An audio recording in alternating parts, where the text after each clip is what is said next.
இன்னும் 2 நாளைக்கு உங்களுக்கெல்லாம் சாப்பாடே கிடையாது அப்படின்னு சொல்றாங்க. யாரு இந்த சண்டைய ஆரம்பிச்சது அப்படின்னு ஜெயிலர் கேட்க, இந்த பொண்ணுங்க தான் அப்படின்னு எல்லாரும் இவங்கள கை காமிக்கிறாங்க. உங்களையெல்லாம் இருட்டு செல்ல போட்டு லாடம் கட்டுறேன் அப்படின்னு ஜெயிலரும் சொல்றாங்க. அதை அப்படியே கட் பண்ணிட்டு ஜெயிலரோட ஆபீஸ காமிக்கிறாங்க. ஹீரோயினோட கேங்ல இருக்கிற ஒரு பொண்ணு ரகசியமா வந்து ஜெயிலர் கிட்ட பேசுறா. இந்த பொண்ணு ஜெயிலருக்காக வேவு பார்க்குற ஒரு டபுள் கேம் விளையாடுற நாதாரி. ரொம்ப வருஷமா ஜெயிலரும் இந்த பொண்ணு ஒரு தொடர்புல தான் இருக்காங்க. இந்த பொண்ணுக்கு தேவையான போத மருந்துகளை ஜெயிலர் இந்த பொண்ணுக்கு கொடுத்துக்கிட்டு ஜெயிலுக்குள்ள என்ன நடக்குது, யாரெல்லாம் என்னெல்லாம் பிளான் பண்றாங்க, அது மாதிரி எல்லா இன்ஃபர்மேஷனையும் இந்த பொண்ணுகிட்ட இருந்து ஜெயிலரும் வாங்கிப்பான். இதை இவங்க பல வருஷமா செஞ்சுட்டே வராங்க. இப்ப திரும்பவும் அவளோட அந்த மருந்துக்காக ஜெயிலரை பார்க்க வந்திருக்கிறான். உனக்கு மருந்து வேணும்னா நீ ஏதாவது ஒரு இன்ஃபர்மேஷன் எனக்கு கொடுக்கணும் அப்படின்னு ஜெயிலர் சொல்ல, இந்த பொண்ணு சொல்றா, ஒரு பெரிய கும்பல் இந்த ஜெயில இருந்து தப்பிக்கிறதுக்கு பிளான் பண்றாங்க. ஆனா அது யாருன்னு எனக்கு தெரியாது. எனக்கு தெரிஞ்ச இன்ஃபர்மேஷன் இவ்வளவுதான். இப்போ என்னோட மருந்தை கொடுங்க அப்படின்னு இந்த பொண்ணு கேட்டதும் ஜெயிலர் சொல்றாங்க, இந்த மொட்டையான இன்ஃபர்மேஷனை வச்சுக்கிட்டு நான் என்ன பண்றது? நீ ஒரு முழுசான இன்ஃபர்மேஷனை கொடுத்தா மட்டும்தான் உனக்கு மருந்து, இல்லைன்னா உனக்கு ஒரு மயிரும் கிடைக்காது. இங்கிருந்து கிளம்பு அப்படின்னு ஜெயிலர் சொல்ல, இந்த பொண்ணு ஒன்றும் சொல்லாம அப்படியே மூடிட்டு கிளம்புறான். அதை அப்படியே கட் பண்ணிட்டு இந்த பழம் விற்கிற வெறியனுங்களை காமிக்கிறாங்க. இவனுங்களும் தம்பியை பிடிச்சு தேய்ச்சிக்கிட்டு அப்படியே பழம் விற்கிறதுக்காக உள்ள வராங்க. ஒரு செல்லுக்கா வந்து பொம்பளைங்களுக்கு தேவையான பழங்களை கொடுக்குறாங்க. அவங்களுக்கு தேவையான தம், சாக்லேட், அது மாதிரி சின்ன சின்ன விஷயங்களை கொடுத்து இவனுங்களுக்கு தேவையான கில்மா விஷயங்களையும் இவனுங்க எடுத்துக்கிறானுங்க. இந்த பொருட்களை வாங்குறதுக்கு பொண்ணுங்க இவனுங்களுக்கு காசு கொடுக்க வேண்டிய அவசியம் இல்லை. காய்குண்டு இடுப்பெல்லாம் பிடிச்சு அமுக்கி பிசைறது தான் இவனுங்களுக்கு காசு.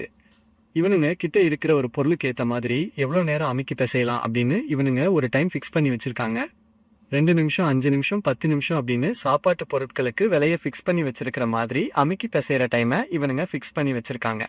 அப்படி ஒரு நாளைக்கு இவனுங்க உள்ள வந்தாங்கன்னா பல பழங்களை பிசையாம இவனுங்க போகவே மாட்டாங்க. இந்த செல்லுக்குள்ள இருக்கிற பொம்பளைங்களும் ரொம்ப காஞ்சு போய் இருக்கிறதால இவனுங்களுக்கு இதுலலாம் எந்த பிரச்சனையும் இல்லை. இன்னும் கேட்டா இதெல்லாம் ரொம்ப மஜாவான விஷயம். இவனுங்களும் நல்லா மஜாவா உருட்டி பிசைஞ்சு பதம் பார்க்கிறத இவனுங்களும் நல்லா விரும்புறாங்க. பொம்பளைங்க கூடவே செஞ்சு இந்த செல்லுல இருக்கிற கைதிகள்லாம் ரொம்ப போரடிச்சு காஞ்சு போயிருக்கிறதால இந்த பழம் விற்கிற வெறியனுங்க எப்ப வருவானுங்க அப்படின்னு இவனுங்களுக்காக ரொம்ப ஏக்கமா வெயிட் பண்ணிட்டு இருப்பாங்க. சில பொம்பளைங்க இவனுங்களை பார்த்த உடனே உள்ள எதுவுமே போடாம இந்த வெளியனுங்க முன்னாடி வந்து நிப்பாங்க. அந்த ஜெயில் கம்பிகளுக்கு இடையில இருக்கிற கேப்ல அவனுங்களும் அந்த 2 கையை வச்சுக்கிட்டு என்னெல்லாம் பண்ண முடியுமோ எல்லாத்தையும் செஞ்சு ரொம்ப மஜாவா இருப்பானுங்க. அதை அப்படியே கட் பண்ணிட்டு இந்த ஜெயிலரையும் இந்த பொண்ணுங்களையும் காமிக்கிறாங்க. மெஸ்ரூம்ல சண்டை ஆரம்பிச்ச குற்றத்துக்காக இந்த பொண்ணுங்களை ஒரு இருட்டு செல்ல போட்டு அடைச்சு வைக்கிறாங்க. இன்னும் 2 நாளைக்கு உங்களுக்கு சாப்பாடு, தண்ணி இதெல்லாம் எதுவுமே கிடையாது. இந்த இருட்டு ரூம்லயே இருங்க, அப்பதான் உங்களுக்கு புத்தி வரும் அப்படின்னு நக்கலா சொல்லி இந்த ரூம்ல போட்டு அடைச்சு வைக்கிறாங்க. இவங்களை இன்னும் டார்ச்சர் பண்றதுக்காக இந்த ரூம்ல ஸ்டீமையும் திறந்து வைக்கிறாங்க. அந்த ஆவியிலிருந்து வர சூட்டை இந்த பொண்ணுங்களால தாங்கவே முடியல. இந்த ஜெயில இருந்து தப்பிக்கிறதுக்காக பிளான் பண்ணி இது மாதிரி எல்லா தியாகத்தையும் அனுபவிக்கிறாங்க. உள்ள வச்சு லாக் பண்ணதுக்கு அப்புறம் 10 நிமிஷம் கூட இவங்களால தாங்க முடியல. அந்த அளவுக்கு சூடு அதிகமா இருக்கு. எந்த ஜன்னலும் இல்லாத இந்த ரூமுக்குள்ள கண்டினியூவஸ் ஸ்டீமை உள்ள விட்டுக்கிட்டே இருக்காங்க. இப்படியே இருந்தா செத்துருவோம், ஏதாவது பண்ணணும் அப்படின்னு துடிக்கிறாங்க. அதை அப்படி கட் பண்ணிட்டு இந்த பழம் விற்கிற வெறியனுங்களை காமிக்கிறாங்க. இவனுங்க ஒரு மர்மமான கிராமத்துக்குள்ள போய் ரொம்ப ஸ்ட்ராங்கான ஒரு சரக்கு பானையில வாங்கிட்டு வரானுங்க. இன்னைக்கு அந்த ஜெயிலுக்குள்ள பூந்து எல்லாரையும் மேட்டர் பண்ணணும் அப்படின்னு இவனுங்க வெறித்தனமா பிளான் பண்றானுங்க. இந்த சரக்குல கொஞ்சமா ஊத்தி கொடுத்தா போதும், அந்த ஜெயில இருக்கிற செக்யூரிட்டிங்க யாரும் 2 நாளைக்கு எழுந்துக்கவே மாட்டாங்க. அவங்க அப்படி மயங்கி கிடக்கும்போது நம்ம 2 பேரும் செல்லுக்குள்ள பூந்து கண்ணா பின்னான்னு ஷார்ட் போட்டு என்ஜாய் பண்ணலாம் அப்படின்னு இவனுங்க பிளான் பண்றானுங்க. ரொம்ப நாளா இவனுங்க காய்குண்டு இடுப்பெல்லாம் மட்டும் அமுக்கி பேசுறாங்க. ஆனா யாரையுமே இது வரைக்கும் ஷார்ட் போட முடியலையே அப்படின்னு ரொம்ப ஏக்கமா இருக்கானுங்க. அதுக்கு எல்லாத்துக்கும் சேர்த்து வச்சு இன்னைக்கு ஒரு தரமான சம்பவத்தை செய்யணும் அப்படின்னு 2 பேரும் வெறித்தனமா பிளான் பண்றாங்க. அன்னைக்கு ராத்திரி ஆனதும் இவனுங்க பிளான் பண்ண மாதிரி இந்த ஜெயிலுக்கு வராங்க. இங்க யார் யாரு குடிப்பாங்க, எவ்வளவு குடிப்பாங்க அப்படின்னு எல்லாமே இவனுங்களுக்கு தெரியும். இவனுங்க நல்ல நேரம் அன்னைக்குன்னு பார்த்து ஒரு மொடா குடிகாரியான ஒரு பொம்பளை செக்யூரிட்டி டியூட்டில இருக்கிறான். இவனுங்களுக்கு அவளை பார்த்ததும் ஒரே சந்தோஷம். இவனுங்க பிளான் பண்ணது எல்லாமே இன்னைக்கு நடக்க போகுது அப்படின்னு ரொம்ப குதூகலமா இருக்கானுங்க. ஏன்னா இந்த செக்யூரிட்டி பொம்பளை சரக்கடிக்கிறத ரொம்ப விரும்புற அந்த மாதிரி பொம்பளை. இவ ஒரு குடிகாரின்றதால இவளுக்கு கொஞ்சமா ஊத்தி கொடுத்தா பத்தாது அப்படின்னு ஒரு கிளாஸ் ஃபுல்லா ராவா ஊத்தி கொடுக்குறானுங்க. அந்த ஸ்ட்ராங்கான சரக்கை இந்த பொம்பளை ஒரே சிப்புல குடிச்சிட்டு ரொம்ப சூப்பரா இருக்கு, ஊத்துறா அடுத்த பெக்க அப்படின்னு சொல்றாங்க. அதை கேட்ட இவனுங்க சும்மா இருப்பாங்களா? இன்னும் 2 3 கிளாஸ் நல்லா ஊத்தி கொடுத்து இந்த செக்யூரிட்டி பொம்பளைய அப்படியே மட்ட ஆக்குறானுங்க. இந்த பொம்பளை நல்ல மட்டையாயி தூங்குனாதான் இவனுங்களால் உள்ள போய் நல்ல ஷாட் போட முடியும். அதனால் ஒன்னும் பார்க்காம ஒன்னும் யோசிக்காம குளிச்சே சாவட்டும் இந்த நாதாரி நாயின்னு கண்ணா பின்னான்னு ஊத்தி கொடுக்கறானுங்க.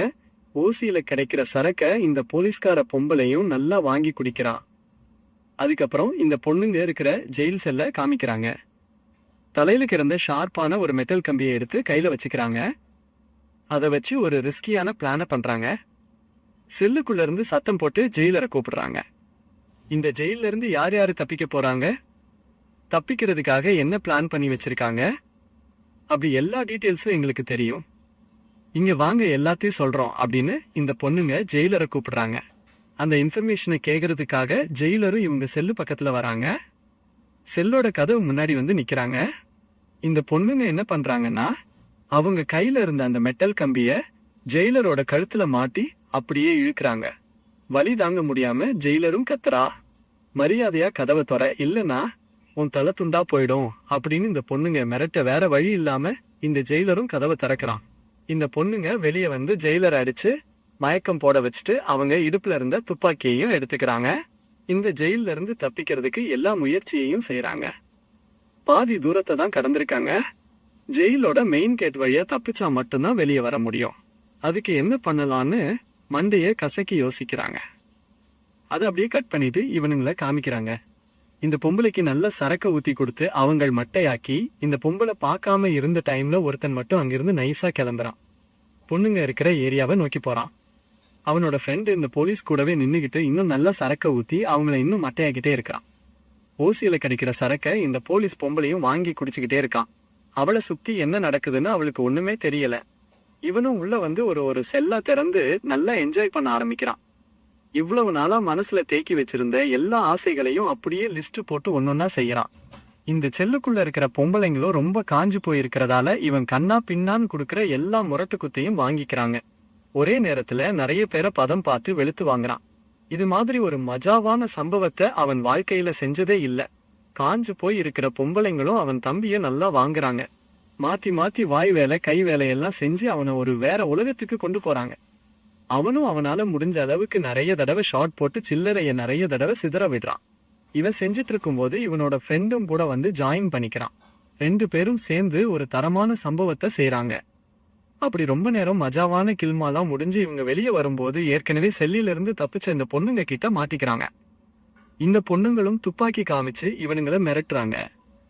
நாங்க இந்த ஜெயில இருந்து தப்பிக்கணும், உங்க ட்ரக்ல எங்களையும் ஏத்திக்கோங்க, எந்த சத்தமும் போடாம ஜெயில் கேட் வழியா எங்களை வெளியே கொண்டு போங்க, முடியாதுன்னு சொன்னீங்கன்னா உங்களை சுற்றுவேன் அப்படின்னு இந்த பொண்ணுங்க மிரட்டுறாங்க. தப்பிச்சு வெளியே போனதுக்கு அப்புறம் எங்களை எப்படி வேணாலும் போட்டு என்ஜாய் பண்ணுங்க, எங்களுக்கு எந்த பிரச்சனையும் இல்லை, எப்படியாவது இங்கிருந்து தப்பிச்சா போதும் அப்படின்னு இந்த பொண்ணுங்க சொல்ல இவனுங்களும் வேற வழி இல்லாம ஒத்துக்கிறாங்க. எந்த சத்தமும் போடாம ட்ரக்கை ஓட்டிக்கிட்டு ஜெயில விட்டு வெளியே வர பாருகிறாங்க. ஆனா இவங்க கெட்ட நேரம். ட்ரக்குக்குள்ள பொண்ணுங்க இருக்கிறத ஜெயிலுக்கு வெளியே டியூட்டி பார்க்குற போலீஸ் பாத்துறாங்க. ட்ரக்கை நிறுத்துங்க அப்படின்னு போலீஸ் எவ்வளவு சொல்லியும் இவங்க கேட்காம தப்பிக்க முயற்சி பண்ணதால டியூட்டியில இருக்கிற போலீஸ் எல்லாரும் ட்ரக்கை பார்த்து சுட ஆரம்பிக்கிறாங்க. பதிலுக்கு இந்த பொண்ணுங்களும் போலீஸை பார்த்து சுட ஆரம்பிக்கிறாங்க.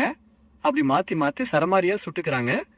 அங்க பெட்ரோல் டியூட்டியில இருக்கிற நிறைய போலீஸை சுட்டு கொண்டுட்டு ட்ரக்கை வேக வேகமா ஓட்டி அங்கிருந்து தப்பிக்க முயற்சி பண்றாங்க. கடைசியா அந்த ஜெயில் கேட்டை உடைச்சிக்கிட்டு வெளியே வந்துடுறாங்க. அங்கிருந்து தப்பிச்சு ஒரு காட்டுக்குள்ள வந்துடுறாங்க. எப்படியோ ஜெயில விட்டு வெளியே வந்தாச்சு. இனிமே என்ன பண்றது, எங்க போறதுன்னு இவங்களுக்கு தெரியல. இந்த காட்டிலேருந்து வெளியே போறதுக்கு அவங்களுக்கு வழி தெரியாது.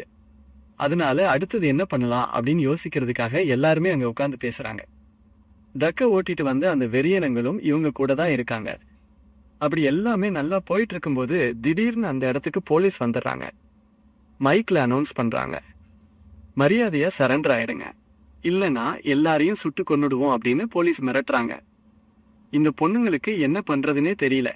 செத்தாலும் பரவாயில்ல, திரும்பவும் ஜெயிலுக்கு போக மாட்டோம் அப்படின்னு மனசுல உறுதிப்படுத்திக்கிட்டு இந்த பொண்ணுங்களும் துப்பாக்கி எடுத்து சரமாரியா சுடுறாங்க. போலீஸ்காரங்களும் சும்மா இருப்பாங்களா, அவங்களும் துப்பாக்கி எடுத்து கண்ணா பின்னான்னு சுடுறாங்க. ஒரு ரொம்ப நீளமான துப்பாக்கி சண்டை. நிறைய போலீஸ்காரங்களை இந்த பொம்பளைங்க சாவடிக்கிறாங்க. நடந்த சண்டையில ஒரு குண்டு ட்ரக்கோட டீசல் டேங்க்ல வந்து அடிக்குது. அந்த டேங்க் வெடிச்சு ட்ரக் அப்படியே சுக்குநூறா வெடிச்சு செதறுது.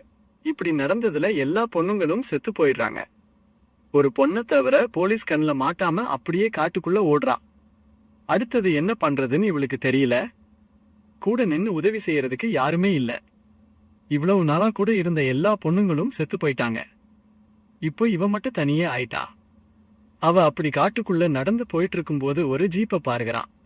பொண்ணு பாக்குறதுக்கு சூப்பரா இருக்காளே அப்படின்னு இந்த ஜீப்காரனும் வண்டியை நிறுத்துறான்.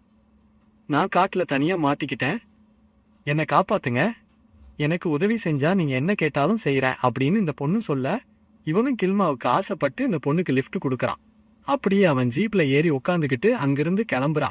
அந்த ஜீப் போறத ஒரு லாங் ஷாட்ல காமிச்சுக்கிட்டு இந்த படத்தை அப்படியே முடிச்சுக்கிறாங்க. நண்பர்களே, இந்த வீடியோ பார்த்ததற்கு ரொம்ப நன்றி. தயவு செய்து என்னோட சேனலை சப்ஸ்கிரைப் செஞ்சு என்ன சப்போர்ட் பண்ணுங்க. மறக்காம பெல் பட்டனை ஆன் பண்ணி வைங்க. அப்பதான் நான் போடுற எல்லா வீடியோஸும் உங்களுக்கு கிடைக்கும். இந்த வீடியோவை பத்தின உங்களோட கருத்துக்களை கமெண்ட்ஸ்ல சொல்லுங்க.